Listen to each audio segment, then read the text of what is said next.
Bonjour. Vous écoutez l'épisode 64 de la saison 2 du podcast Revue et Corrigée.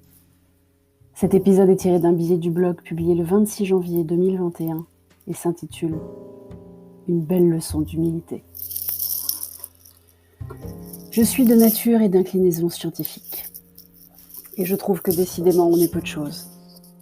Je suis certaine que nous ne savons pas ce que nous ne savons pas et qu'il y a une explication rationnelle et logique à tout, même si elle n'est pas forcément apparente au niveau actuel de nos connaissances.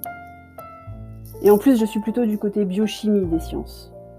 ADN, CRISPR, etc. Comme tout scientifique de notre époque, je suis fascinée par Einstein, bien sûr.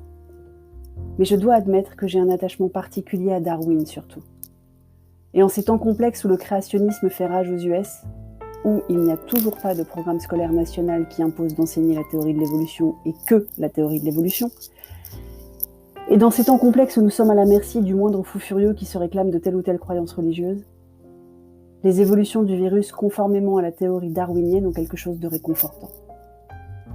C'est fascinant, non ?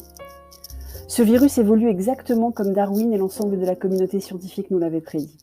Il cherche à survivre et s'adapte pour survivre plus longtemps. J'ai compris dimanche soir en écoutant le professeur Delfrécy que les deux variants les plus inquiétants, c'est-à-dire plus contagieux, plus dangereux et probablement plus résistants aux vaccins déjà en production, ces deux variants étaient issus de deux des villes les plus touchées au monde, le Cap et Manaus. L'immunité collective n'a donc pas eu lieu, malgré les pourcentages hallucinants de contaminés dans ces villes. Et le virus a développé plusieurs mutations efficaces pour continuer sa progression et sa multiplication, parce qu'après tout, c'est ce qu'un virus est programmé génétiquement pour faire. Je trouve cela absolument fascinant, mais terrifiant quand même. En fait, ce qui était un sprint est devenu un marathon doublé d'une course de chars avec des embûches. Un exercice intellectuel autant que physique. Une espèce de Hunger Games où il faut faire des choix cornéliens pour survivre. C'est terrifiant parce que le virus est loin d'être dans l'immobilisme. Il réagit à chacune de nos actions. On se croyait dans une course, on est en fait en plein jeu d'échecs. Et on a du mal à anticiper son prochain coup. Terrifiant surtout parce que le virus lui-même attaque les moins forts d'entre nous. Que ce soit les plus âgés, les plus fragiles physiquement ou les plus démunis économiquement.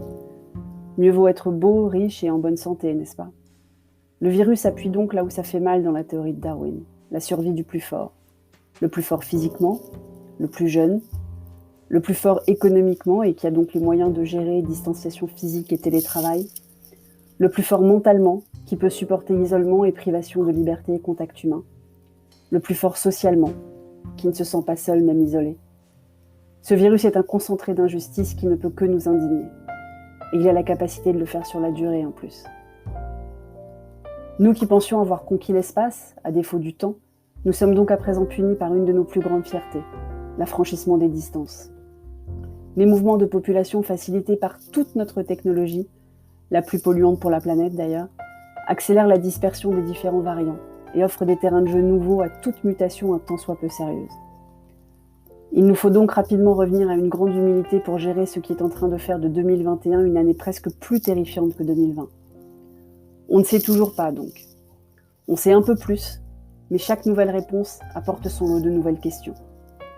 On a beau se croire supérieur à toutes les magnifiques espèces que notre consommation déraisonnée et notre incontrôlable explosion démographique ont fait peu à peu disparaître, on est peu de choses face à l'organisme vivant le plus petit.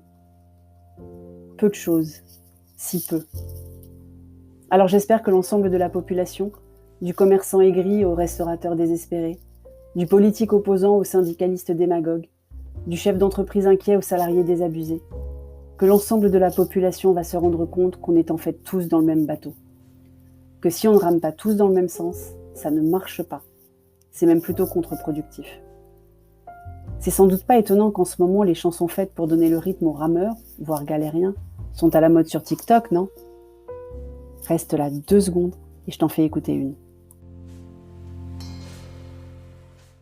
To see the name of the ship was a belly of tea. The winds blew up her bed up down below my bully boys blue. Soon may the whaleman come to bring us sugar and tea and rum. One day when the tonguing is done, we'll take our leave and go. She had looking 2 weeks from shore, and down on her a right whale bore. The captain called all hands on shore, he'd take that whale and tow. Soon may the whaleman come to bring us sugar and tea and rum. One day when the tonguing is done, we'll take our leave and go.